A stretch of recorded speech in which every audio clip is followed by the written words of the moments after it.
visiting nextshabbatny.com. I'm Aviva. I'm in the amazing kitchen of Helen Nash, a wonderful chef who is sharing some great recipes with us today. We've got delicious chicken, it's kosher cooking, it's fun, it's delicious. Use it at your Shabbat, have friends over, everybody eats, it's great. She wrote 3 wonderful books, which you can actually purchase on Amazon or any of your favorite online retailers. Easy recipes, healthy, kosher, delicious. What's not to love? We hope you have a wonderful Shabbat meal with your friends, and thanks for visiting.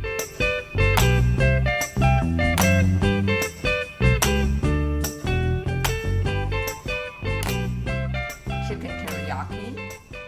So these are supposed to be medium-sized, skinless and boneless chicken breasts, which you can always have it in the freezer at any point. And the marinade for it are chopped shallots. Now, shallots is it's an onion. It's a French onion, you know. If you can't find the shallots, use scallions or use a regular onion. So we chop the shallots, okay? We're putting fresh ginger. Ginger is very, very, very healthy for you. So that's what the ginger looks like. You peel the ginger, which is right over here, and you chop it. So we have the ginger, the shallot, and this is garlic.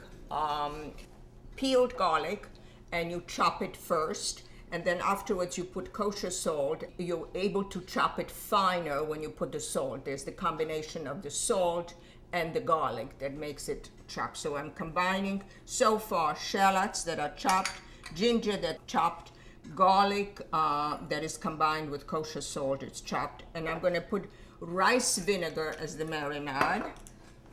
I'm crazy about this rice vinegar that also comes seasoned, so it's 1.5 tablespoons. Okay, soy sauce. I prefer to use the less sodium one, and it is available everywhere, so it's not, and this is available also everywhere, and it has a hashgacha, it has a kosher, certification, and olive oil. I prefer this olive oil, and I'm going to be using 1.5 tablespoons, and 1.5 tablespoons of soy sauce. So this is 1. Here. Now you combine this. This is the marinade which you mix. Okay. So this should marinate 2 hours, 3 hours. However, when you are going to be broiling it, take it out of the refrigerator. It's not good to cook anything straight out of the refrigerator because that affects the timing. That's what a broiler pan looks like, and most of the ovens come automatically with a broiler pan. But we cover the broiler pan, okay? And then afterwards we take heavy-duty foil. The reason for heavy-duty foil is that the soy sauce may eat through or you can put, if you don't have heavy-duty, you can put 2 layers of regular foil. I'm going to preheat the broiler. It's very important to have the broiler hot. I like to broil it very close to the heat source. So in my particular oven, it's about 4 inches away from the heat source, so it's quite high. First, put it on the non-attractive side, you know, not the smooth side on. Okay.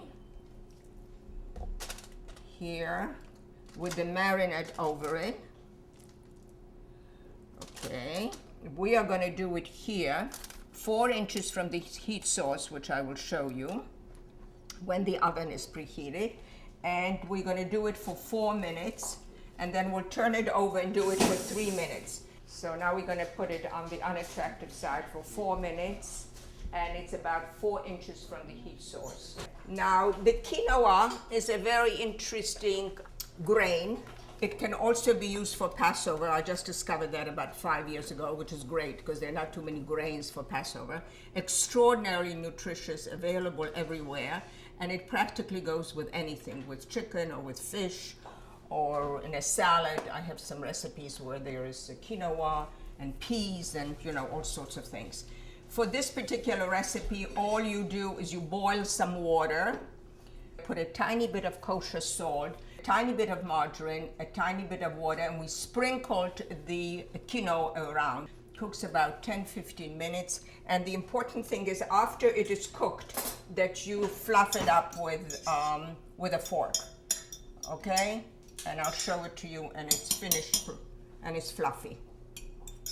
All right, so this is on one side for 4 minutes, and now we're gonna turn it over. And do it for another 3 minutes, and we'll check it.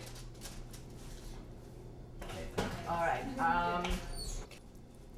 it's too rare still. We're gonna put it in for another 2 minutes. That's the chicken.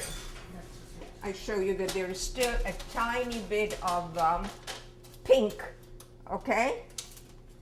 All right, so I'm gonna put a teeny bit of quinoa in the center of the plate.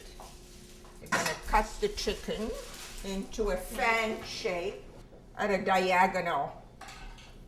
See, it's still a tiny bit of pink inside. And then I have some chives over it. The chives, you could use a knife, but I like to cut it with a scissor.